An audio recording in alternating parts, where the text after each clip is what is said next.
Saat ini, dunia sedang memasuki revolusi industri 4.0 yang ditandai dengan maraknya penggunaan teknologi digital pada berbagai bidang, tak terkecuali bidang pendidikan. Kira-kira bagaimana proses perkembangan digitalisasi dan bagaimana dampaknya pada dinamika kehidupan perkuliahan mahasiswa? Yuk, simak video berikut.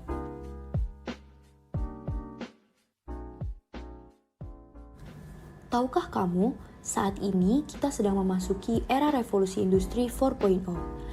Era revolusi industri ini ditandai dengan maraknya penggunaan berbagai teknologi yang dikhususkan untuk melakukan otomatisasi dan juga peningkatan efisiensi.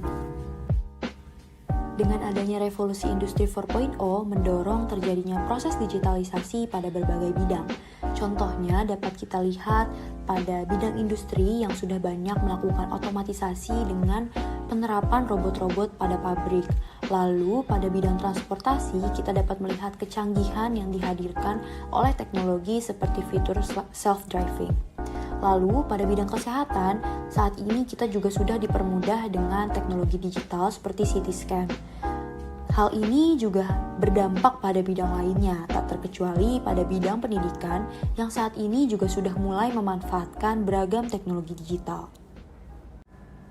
Pemanfaatan teknologi digital pada dunia pendidikan sudah terjadi sejak dimulainya era revolusi industri 4.0. Berbagai teknologi seperti komputer, gawai, laptop, dan lainnya mulai dimanfaatkan dalam bidang pendidikan. Seiring perkembangannya, muncul berbagai informasi dan metode pembelajaran baru dalam bidang pendidikan yang memanfaatkan teknologi digital seperti aplikasi-aplikasi pembelajaran dan metode pembelajaran secara daring yang dilakukan di sekolah-sekolah.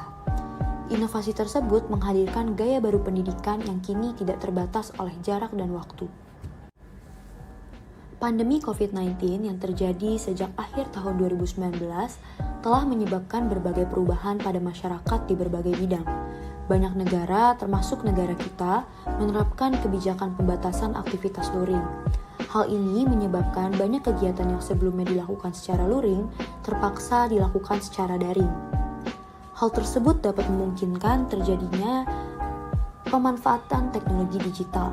Pada akhirnya, berbagai kegiatan seperti bekerja, berjualan, bersekolah, dan kegiatan lainnya dilakukan secara daring tanpa perlu dibatasi jarak dan juga waktu. Tanpa sadar, pandemi COVID-19 ini telah mempercepat proses digitalisasi dalam dunia pendidikan. Secara khusus di bidang perkuliahan, kegiatan yang semulanya dilaksanakan secara luring menjadi harus dilaksanakan secara daring akibat adanya COVID-19.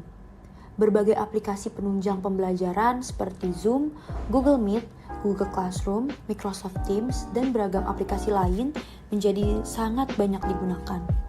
Bahkan, setelah pandemi mereda dan kebijakan dilonggarkan, metode pembelajaran secara daring juga tetap digunakan dengan adanya metode pembelajaran secara blended.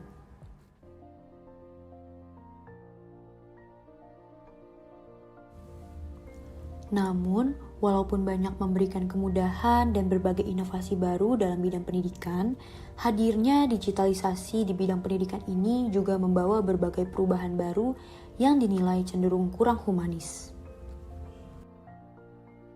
Proses digitalisasi menghilangkan sekat-sekat antara jarak dan juga waktu, sehingga kita dapat melakukan berbagai pekerjaan kapanpun dan juga dimanapun.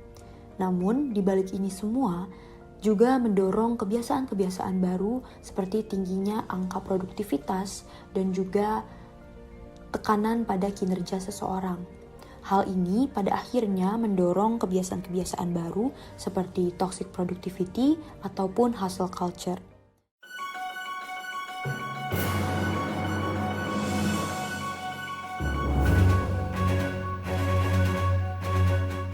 Berbagai data dari sosial media, jurnal penelitian, dan juga pemberitaan menunjukkan bahwasannya kehidupan perkuliahan secara daring memicu hadirnya pola kehidupan baru seperti toxic productivity dan juga hustle culture yang pada akhirnya memicu tingkat angka stres pada mahasiswa.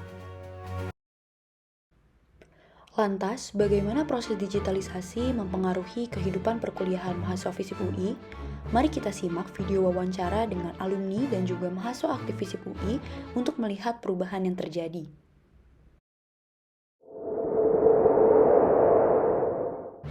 sebelum digitalisasi, semua tugas itu harus dikumpulkan, printounya kurikulum waktu itu harus datang dengerin dosen di kelas. Buku tuh nggak ada yang e-book. Itu ada yang namanya majalah dinding. Nah, terus teman-teman BEM itu cetak tuh. Habis cetak, dipasang di majalah dinding itu, mading singkatannya. Udah, orang baca situ, oh iya mau ada pertemuan rapat sama BEM tanggal segini gitu. Jadi kita bisa tahu itu karena di mading. Jadi kita itu on itu di 8 jam waktu aktif kantor. Jam 8 sampai jam 3 atau jam 4 gitu. Sudah habis itu ya udah di rumah aja. Jadi waktu itu ya udah fokus. Kalau itu ya itu aja. Misalnya ya nyanyi aja, kuliah aja. Terus kalau ngomong soal produktivitas, kayaknya saya merasa lebih produktif kalau zaman waktu saya jadi mahasiswa ya. Ada perbedaan banget karena di mana-mana tuh semuanya kayak link kelas, terus bahan bacaan, habis itu soal-soal kecil dan sebagainya itu diakses di Mas 2.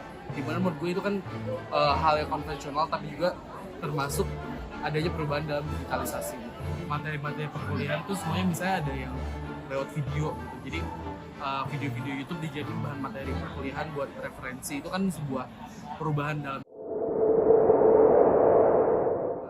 pada saat gue berorganisasi itu kan semuanya tuh serba online gitu ya. Jadi kayak contohnya contoh paling kecilnya mulai rapat jam 9 malam terus selesai jam 12 pagi gitu ya. Itu kan suatu hal yang apa ya, kalau misalnya offline itu kan pulang dari kampus jam 12 malam itu suatu hal yang nggak boleh gitu kan, kayak kelamaan nih udah jam segini di kampus. Nah tapi pada saat udah digital terus juga semuanya udah Zoom dan sebagainya udah online, semuanya tuh jadi dinormalisasi gitu lah. Jadi kayak pulang jam 12 malam tuh suatu hal yang normal-normal aja, dan menurut gue di situ kayak kekurangan atau paradoks dari adanya digitalisasi gitu sih. Ya, menurut gue sekarang jam kerja produktif gue jadi lebih fleksibel, dan juga dalam artian fleksibel berarti gue jadi lebih lama waktu bekerjanya. Misalnya gue bangun udah ada yang ngechat gue soal kerjaan, tapi gue malam-malam juga kayak jam 9 malam itu ada juga yang ngechat gue. Jadi kayak ya gue ngerjain itu emang dari kapan aja, tapi itu jadi kesannya tuh nggak ada jam kerja, dimana itu malah bikin lo jadi kerja terus gitu lah. Nah itu kan kayak apa ya, fleksibel tapi lebih makan waktu dan cenderung lebih buat gue burn out gitu sih. Berdasarkan wawancara yang telah dilakukan dengan dua informan dari angkatan yang berbeda, dapat terlihat bahwa ada perubahan yang nyata yang didorong oleh proses digitalisasi, baik dari pola pembelajaran, kegiatan akademik maupun non-akademik kampus, hingga interaksi antar sesama.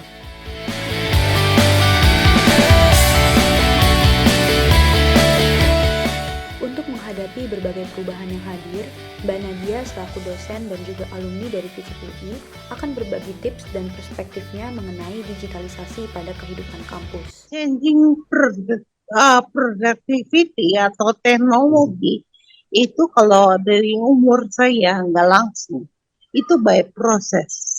Nah, di antara proses itu ada titik balance kan.